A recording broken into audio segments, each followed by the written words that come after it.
Assalamualaikum warahmatullahi wabarakatuh. Kami dari kelompok B izin mempresentasikan tugas minggu ke-13. Sebelumnya, perkenalkan anggota kelompok kami terlebih dahulu. Jadi ada Anggun Puspitosari, NPM akhir 012, Awalina Putri Rahayu, NPM akhir 046, Laras Primalia, NPM akhir 063, Sabdina Latifa Belia, NPM akhir 072, Dianur Ramadaning, NPM akhir 175, dan Pradita Maidianti, NPM akhir 176. Untuk selanjutnya akan dijelaskan oleh rekan saya.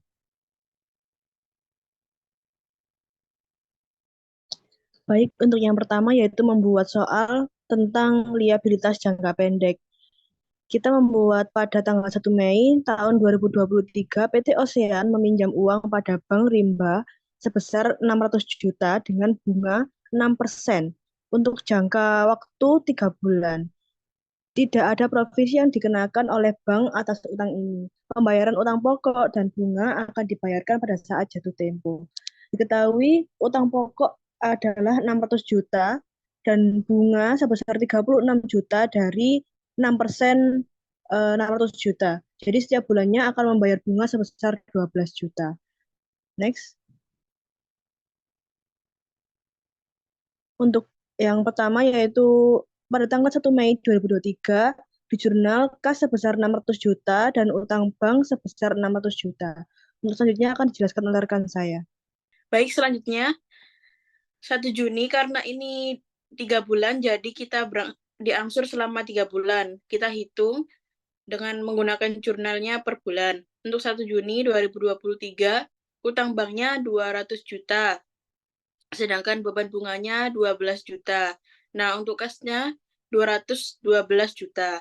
Untuk 1 Juli 2023 pun sama, utang banknya 200 juta, beban bunganya 12 juta, dan kasnya diperoleh 212 juta. Yang terakhir juga sama, tanggal 1 Agustus 2023, utang bank sebesar 200 juta, beban bunganya 12 juta, dan kasnya 212 juta. Selanjutnya akan dijelaskan oleh rekan saya.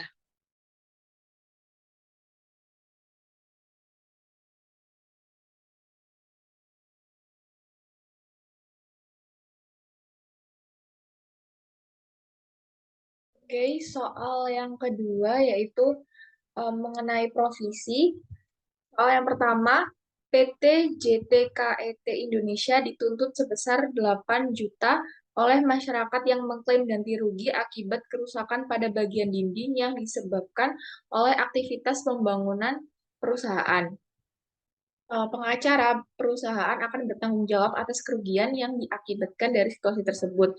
Nah, jadi dari soal tersebut diperoleh jurnalnya itu kerugian gugatan pada provisi sebesar 8 juta. Selanjutnya soal kontingensi. Setiap bulan Juli, PT Black Mamba menjual peralatan produksi seharga 125 juta dengan garansi 7 bulan. Biaya untuk memperbaiki kerusakan yang masih dilindungi garansi diperkirakan sebesar 6% dari harga jual. Pada tanggal 22 Agustus, seorang pelanggan melakukan penggantian komponen seharga 350.000 dengan tambahan biaya kerja sebesar 100.000 yang masih dalam masa garansi. Buatlah ayat jurnal untuk yang pertama, estimasi beban garansi pada tanggal 21 Juli, dan yang kedua, pekerja yang masih dilindungi garansi pada tanggal 22 Agustus.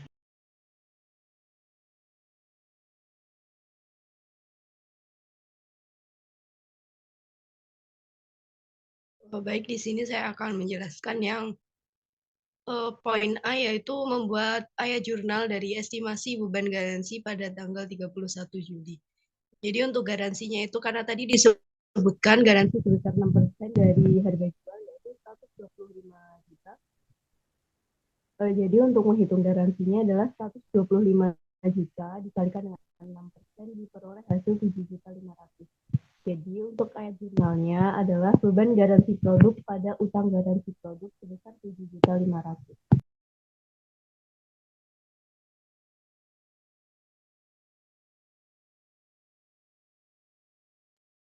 Kemudian yang B, pekerjaan yang masih dilindungi garansi pada tanggal 22 Agustus. Ini utang garansi produk sebesar 450.000 pada persediaan 350.000 dan utang gaji 100.000. Next.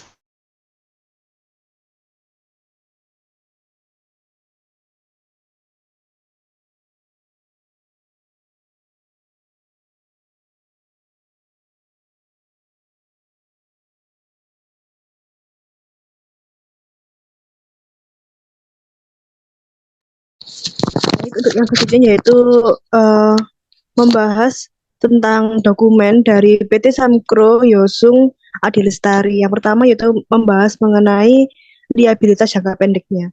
Jadi liabilitas jangka pendek yang dipunya oleh PT Samkro ada utang usaha pihak ketiga sebesar 256 juta 151.524. Untuk yang selanjutnya yaitu ada uang muka pelanggan sebesar 10 juta 154.600 rupiah, dan ada juga biaya yang masih harus dibayar sebesar 531 juta 647.137 rupiah, dan utang bank 45 miliar 477 juta 200 ribu, dan yang terakhir ada utang pajak sebesar 1.615 juta 960.128 rupiah, dan jumlah liabilitas jangka pendek yang dipunyai PT Samkro Yosung Adi Lestari sebesar 47 miliar 891 juta 113.389 rupiah. Selanjutnya akan dijelaskan oleh rekan saya. Baik, selanjutnya di sini ada provisi. Jadi, pada laporan PT Samkro, provisi dituliskan di catatan atas laporan keuangan. Di sini provisi masuk pada poin penggunaan pertimbangan estimasi dan asumsi akuntansi yang penting.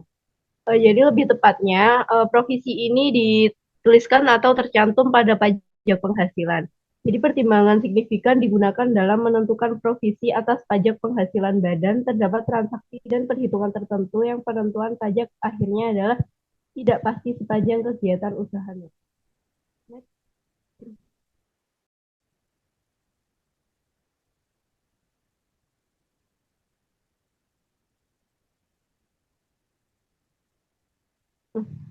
Di sini bisa dilihat dalam laporan ini bahwa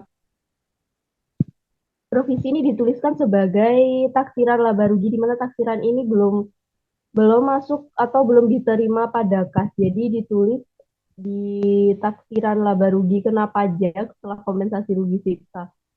Jadi provisi dituliskan sebagai taksiran karena belum masuk pada kas. Selanjutnya akan dijelaskan oleh rekan saya. Baik, untuk kontingensi sendiri ini pada PT Samkro Yosung Adi Lestari Tbk hanya terdapat pada catatan atas laporan keuangan dan hanya merupakan sebuah pernyataan.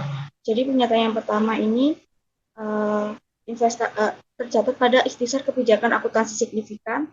Investasi dalam instrumen ekuitas diklasifikasikan sebagai FVTPL kecuali perusahaan menetapkan investasi ekuitas yang dimiliki dan tidak untuk diperdagangkan dan bukan merupakan imbalan kontingen dari kombinasi bisnis sebagai FVTOC pada pengakuan awal. Yang kedua, terdapat pada ikhtisar kebijakan akuntansi signifikan lanjutan, yakni liabilitas keuangan dan instrumen ekuitas.